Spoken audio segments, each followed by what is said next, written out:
What's happening, party people? It's your homeboy Angelo. I wasn't always a guy who was into health. I wasn't so spiritual. I wasn't into wanting to be a happy person. I grew up in a family where my father was often putting himself down, cracking jokes about us and himself, and it was very self-deprecating. And then I became that same person as well. Kids don't do what their parents tell them to do. They emulate the behaviors of their parents. And I learned a lot of who I was, or who I thought I was, according to the words and actions of my parents. And my father, as the male figurehead in our family, had great influence on me.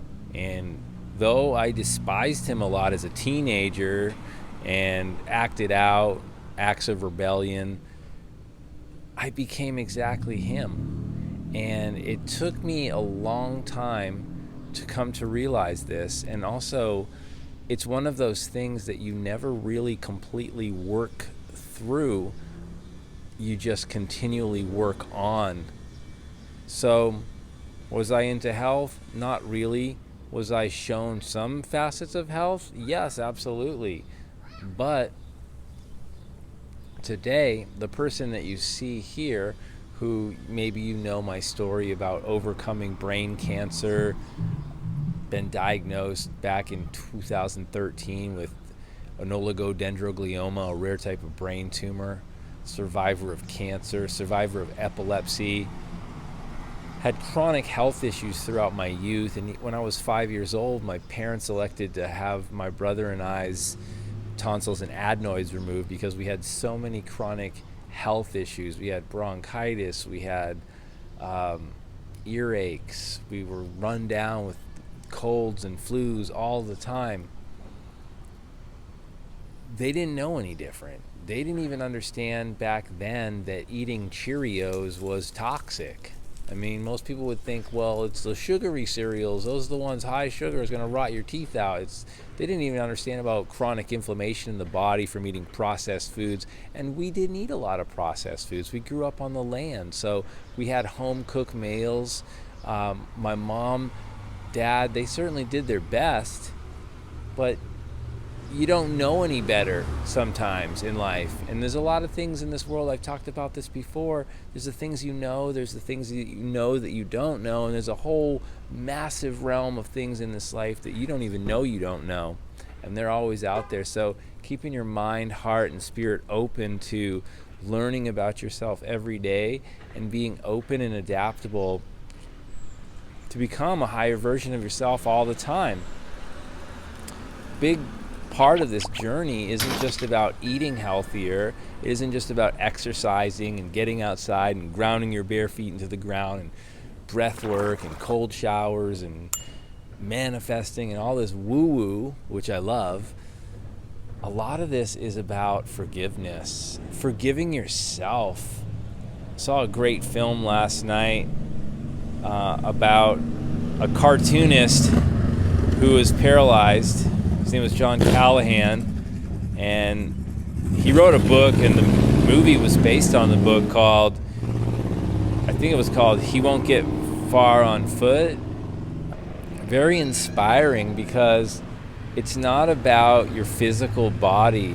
It is to an extent. We obviously need our physical bodies to live in this form. But it went to show the power of forgiveness, and this is something that was taught in this film through one of his mentors in Alcoholics Anonymous, because in Alcoholics Anonymous they teach you the 12 steps, and one of those steps is apologizing to all the people that you did wrong to when you were under the spell of the substance. Maybe that's something I can look into, making amends with myself as well, because all forgiveness starts with self-forgiveness. We have to, if we want to be happier and healthier and thrive in this life, have any sort of relationship that's of positive merit, we should look at our ability to love and forgive ourselves and then extend that on to the other people in our lives, our parents, maybe a teacher or coach or somebody that was cruel to us. I remember having so much resentment for an art teacher who, made ethnic slurs against me and other students and told me I was worthless. I've had to forgive a tennis coach who left me behind on the bus because they didn't have room for me, and they were just like, you're not worth it to this team, so we're going to leave you behind. And all the kids that picked on me, the kids I picked on, because bullying doesn't just stop with the bully. The person that gets bullied, they become the bully, and it keeps going. That's why we see a lineage or generations of abuse that keeps going and going and going. We transmute that into love and health, and we can watch that duplicate. And that's the world I want to bring forth for future generations and people that I encounter in my life, is to be able to be a strong example of someone who is resilient, someone who can admit fault, someone who can let go of their own ego and their own pride to become the best version of themselves. And not just become a people pleaser, but to be someone who can have healthy, clear boundaries in their life. Saying no when no needs to be said, when your boundaries and your safety and your health and your needs are being forsaken. To be able to say, look, I deserve more than this. I am worthy of more than this.